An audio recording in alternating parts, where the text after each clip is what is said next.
we're using to strip furniture.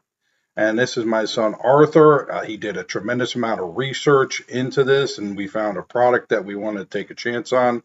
And we've been using it for about 4 weeks. And here you can see it right here. This is just a beam of light, and it's hitting the varnish, and it's creating a flame right there at the bottom, and it's basically evaporating the varnish off of the piece and leaving just the wood behind. And you can see there's some smoke.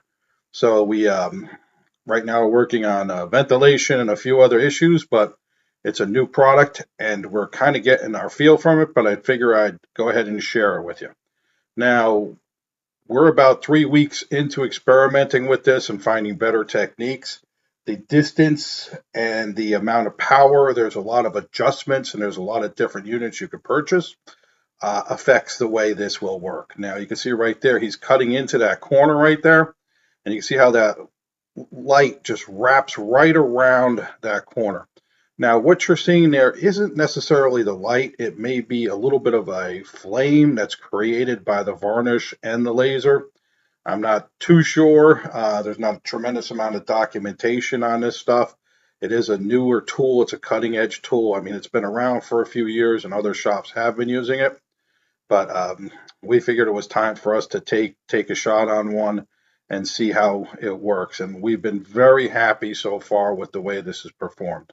Now, these are expensive. You know, they're averaging about $15,000 to $20,000 per unit. They don't use a tremendous amount of power. I think this one uses 800 watts. The average hair dryer is usually 800 to 1200 watts, but it is a little bit of a complicated electrical situation. So we'll get into that later. Now, this is real time right here. So this is not sped up, not slowed down. This is just the pace that he's moving this across. He equates this a lot to stripping, spraying furniture. You kind of got to have real feel for what's happening and pay attention. You have to keep moving. If you stop, you will burn a line in the piece. If you're too close, you will burn a line.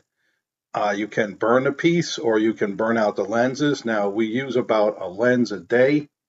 They're costing somewhere around $15 to $20. This is a Chinese product. Now here you can see we're just blowing off all that dust, and that's what's left. That quick, that good a result. And the next thing we're going to do is just a little bit of an acetone wash on it. We're going to wipe it down with some acetone, which will break up the last little bits of that varnish, and you can see that beautiful wood that's left underneath. Now,